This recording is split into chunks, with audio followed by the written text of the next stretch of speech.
ಮನೆಗಳು, ಒಂದು ಹಳೆ ಬಟ್ಟಲಿನ ಶಾಲೆ ಮತ್ತು ಒಂದು ಕುಸಿದಂಥ ದೇವಸ್ಥಾನ. ಈ ಹಳ್ಳಿಯ ಜನಜೀವನದಲ್ಲಿ ಬರವಾಯಿತು. ಆದರೆ ಕನಸುಗಳಿಲ್ಲ ಅನ್ನೋದೇ ನಿಜ. ಆದರೆ ಅದೇ ಹಳ್ಳಿಯಲ್ಲಿ ಹುಟ್ಟಿದವನದು ಭಿನ್ನ ಕನಸು, ಹಾರಬೇಕೆಂಬ ಆಶೆ. ಆ ಹುಡುಗನ ಹೆಸರು ನಿಲಯ. ಬಾಲ್ಯದಿಂದಲೇ ತೀವ್ರ ಬಡತನದಲ್ಲಿ ಬೆಳೆದ ಅವನು ಶಾಲೆಗೆ ಹೋದಾಗ ಕಾಲು ಚಪ್ಪಳದಿಂದ ಚಪ್ಪಲಿ ಚೀರಿಕೊಂಡು ಬರುತ್ತಿದ್ದ. ತಂದೆ ಮಡದ ನಂತರ ತಾಯಿ ರತ್ನಮ್ಮ ಅಕ್ಕಿ ತೊಳೆಯುವ ಕೆಲಸ ಮಾಡಿಕೊಂಡಿದ್ದಳು. ದಿನಕ್ಕೆ 5 ರೂಪಾಯಿ ಸಂಬಳ, ಅದರಲ್ಲಿ ಊಟವೋ ವಿದ್ಯೆಯೋ ಎಂಬ ಚಿಕ್ಕತ್ತಿನ ಲೆಕ್ಕಾಚಾರ. ಆದರೂ ನಿಲಯನ ಕನಸು ಏನು?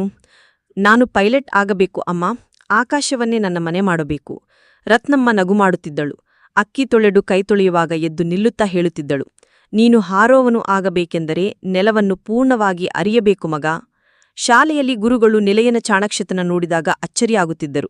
ಆದರೆ ವಿದ್ಯಾರ್ಥಿ ಯಾವುದೇ ಸ್ಪರ್ಧೆ ಗೆದ್ದರೂ ಅವನಿಗೆ ಪ್ರಶಸ್ತಿ ತೆಗೆದುಕೊಂಡು ಹೋಗಲು ಬಸ್ಸಿನ ಹಣವಿರಲಿಲ್ಲ. ಹೀಗಿದ್ದರೂ ನಿಲಯ ಬಾಳನ್ನು ನಿಲ್ಲಿಸಿಲ್ಲ.